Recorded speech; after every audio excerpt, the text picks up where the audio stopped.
Betapa hatiku berterima kasih Yesus, Kau mengasihiku,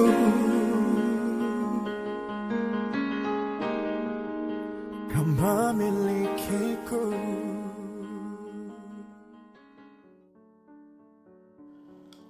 Matius 5 ayat 7. Berbahagialah orang yang murah hatinya, karena mereka akan beroleh kemurahan. Murah hati adalah sifat Allah. Allah adalah pribadi yang tidak dapat menahan dirinya untuk tidak memberi kepada kita. Apapun yang kita punya hingga saat ini adalah karena kemurahan hati Allah saja. Tanpa kemurahan hati Allah, mustahil untuk kita dapat menjadi seperti sekarang ini, sekalipun mungkin keadaan kita tidak seperti yang kita harapkan pada saat ini. Allah selalu mempunyai ruang untuk memberi kepada kita semua. Allah mengasihi kita tanpa pandang bulu.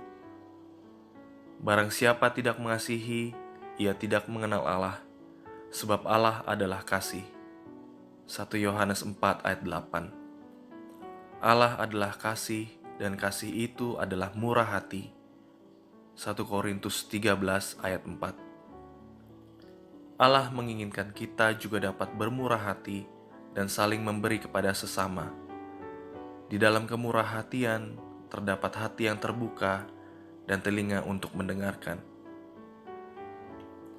Murah hati dalam memberi tidak selalunya dikaitkan dengan uang. Membantu seorang tua dalam menyeberang jalan, berbagi bekal makanan dengan teman sekolah, mendengarkan cerita mereka yang ingin berkeluh kesah, bahkan bermain dengan anak kita yang masih kecil, sudah menandakan kita bermurah hati dengan mereka yang membutuhkan. Dan kita dapat membayangkan Allah melakukan hal yang sama jika Allah berada dalam posisi kita. Di dalam cerita mengenai seorang janda miskin yang memberikan seluruh uangnya sebagai persembahan, Markus 12 ayat 41-44, terdapat penyerahan diri totalnya kepada Allah. Ia bermurah hati kepada Allah karena janda itu tahu bahwa Allah bermurah hati terhadapnya. Dia tidak takut akan hari esok karena Allah sudah dan selalu memelihara hidupnya.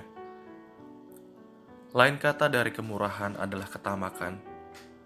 Allah membenci orang yang tamak, dan di dalam ketamakan terdapat hawa nafsu, penyembahan berhala, dan mencari keuntungan diri sendiri. Di dalam ketamakan tidak ada kasih yang sejati. Di tengah pandemi COVID-19 yang melanda Indonesia saat ini, banyak orang terkena dampaknya. Sudah saatnya kita sebagai orang Kristen yang mengenal Allah, ambil peduli dengan keadaan sekitar kita. Tidak semua orang mempunyai kesempatan yang sama. Namun melalui pemberian kita, kiranya mereka selalu dapat percaya bahwa Allah itu hidup dan mendengarkan doa mereka. Sama seperti janda miskin tersebut, Allah sudah dan selalu memelihara hidup kita. Kita diberi Allah untuk dapat memberi kepada yang lain. Melalui pemberian kita, kiranya nama Tuhan dapat dipermuliakan. Tuhan Yesus memberkati.